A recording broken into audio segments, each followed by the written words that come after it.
So we finally got the extra accessories in for the Came TV Optimus. Now some of you guys may get this already as part of your order, but the ones who have ordered early actually got this package shipped separately. So basically the dual handles is what they shipped later because it wasn't ready yet.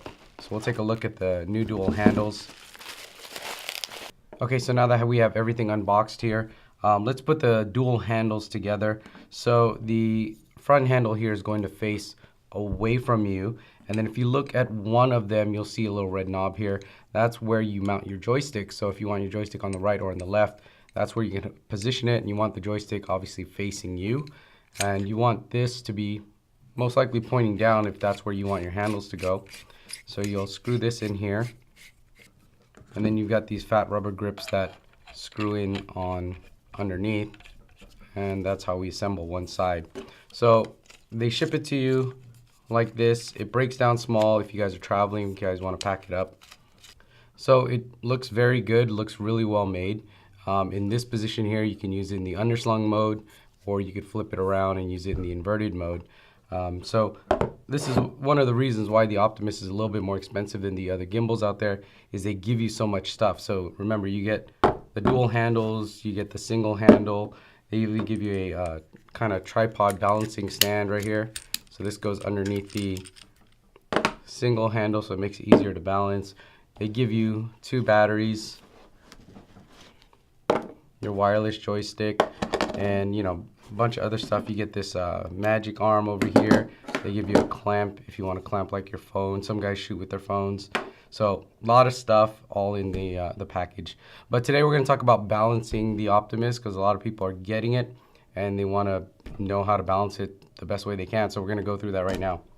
So first thing we're going to do is we're going to add it to the base here, the tripod base, so that we can balance our gimbal without it falling over on us, and it'll allow us to have 2 hands. So now that we have the plate on here, make sure your camera is set up the way you're going to balance it, which means take off your lens caps, get the battery in place, anything that needs to go in the camera, put it in there, because that's going to affect the balance. So make sure everything's on there, and then we're going to put this on the gimbal. Now remember, the motor sits on the left-hand side of the camera. Slide that in. Now, right now we're just going to lock it down in place, and then we're going to start going through the balancing steps in a certain order, the way I like to do it.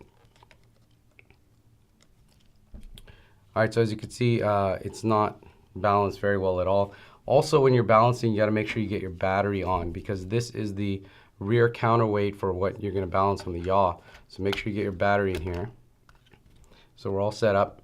All right, so to balance this gimbal, the very first thing I like to do is at least get your roll set up, right? So we want this camera to sit kind of as level as possible, so it's not over here.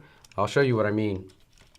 If we loosen the bottom, so this bottom plate right over here, if we were to shift the camera side to side, you'll see how it just kind of leans over to the right.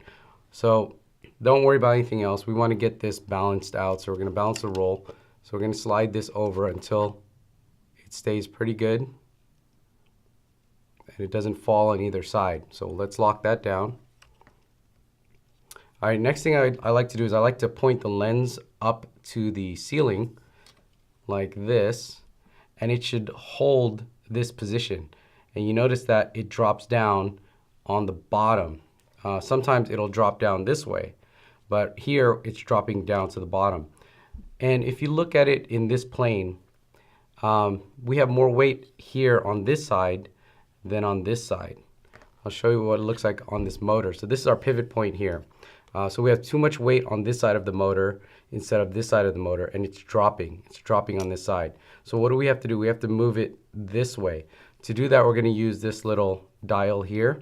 We want to make sure this is unlocked, and then we're going to turn this little red knob so that we can move this camera this way. And if you're holding it this way, it's going up. So let's do that. Let's dial this in.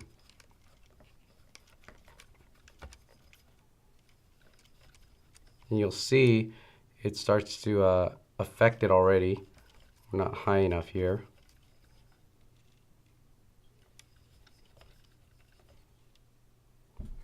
All right, so you notice that it's not falling either on the bottom or the top. It's just kind of sitting with the lens pointed straight up.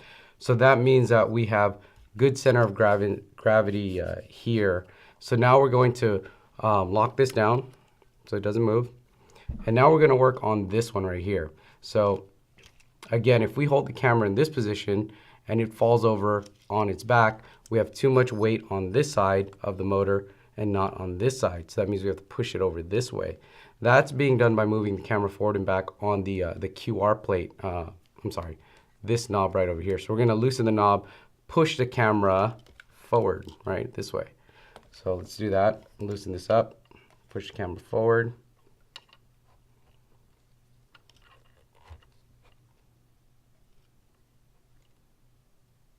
See that? There you go. Let's lock it down.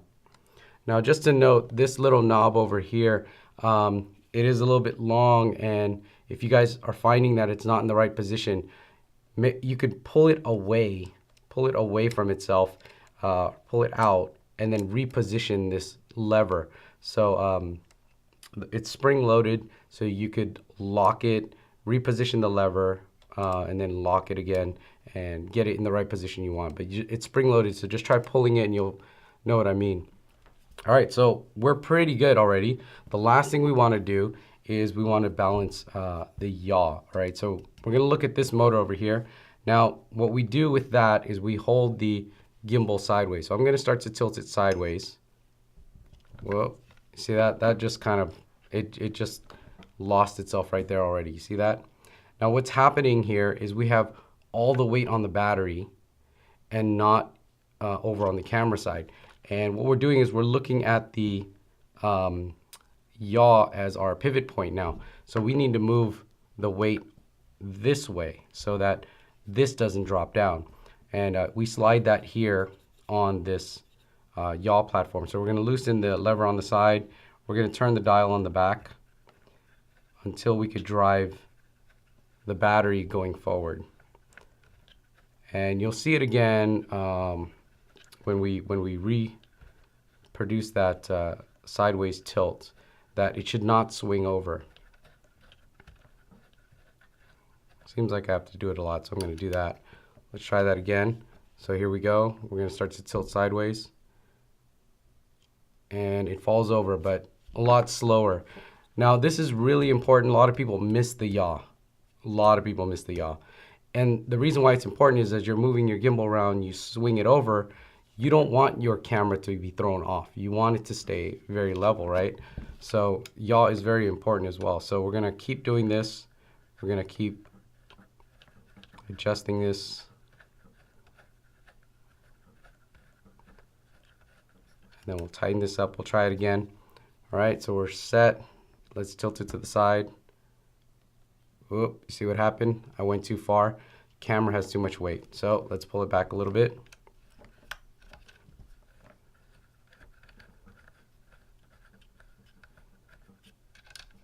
Let's try that.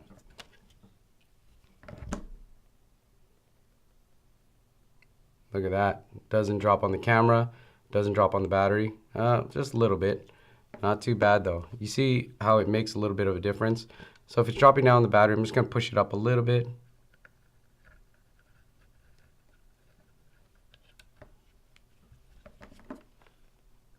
Try it again. It's good. It's good. So we have our gimbal balance. Let's turn it on. And we should be all set. And now when, again, when you're kind of tilting your gimbal over to the side, the motors aren't going to struggle. It's not going to like want to throw itself around mechanically because everything is unbalanced. It's going to have a better chance of keeping your footage stabilized and smooth and not struggle under unbalanced weight. So you want to make sure that everything in your gimbal is balanced as best as possible if you guys are looking for the best results. Again, don't overload the gimbals. This is designed for the smaller mirrorless cameras, smaller mirrorless lenses. So if you're using lens adapters and big full frame lenses, it's probably not a good idea. This thing will work at its best with the smaller setups. But that's it. That's how you would balance the Optimus gimbal.